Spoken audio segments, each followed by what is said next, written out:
Par dni nazaj sem šel na sprehod v eno alpsko dolino in se mi je zgodilo nekaj krasnega in to bi rad v bistvu podelil na tem mestu.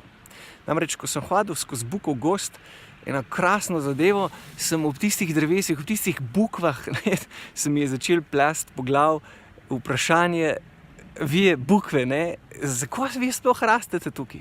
Kdo vam da si želite rastiti? Ok, spomnim se iz, recimo, biologije, kako drevesa rastejo, pač ko rabijo, imajo korenine, rabijo zemljo, vodo in tako naprej, približno kateri procesi se dogajajo. Ampak v osnovi mi ni šlo tu po glavu mi je šlo vprašanje, kdo da bukvi da raste? Predstavljal sem si naš planet mnogo let nazaj, tako pravijo, ko je bila še to ena velika krogla, na kateri se je pojavila voda. In potem bojda iz te vode se rodi življenje. Ampak kdo je rekel bukvi naj zraste? Kdo je dal bukvi seme, da je potem ratalo to seme bukva? Odkud?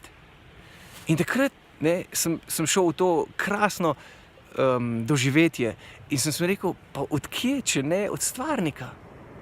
Stvarnik, za katerega je značilno, čigar bistvo je, da je obilje življenja, si je zamislil, da bo planet Zemlja rodoviten, da bo obilje življenja na njem, da bo neskončno, pač neskončno ne, ampak tako rekoč neskončno življenja na njem.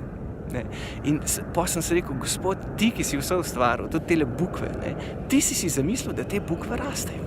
In kakšen mora biti naš stvarnik, da nekaj tazga pride iz njega, da si nekaj tazga zamisli. Planet, za katerega je značilno, da je poln življenja.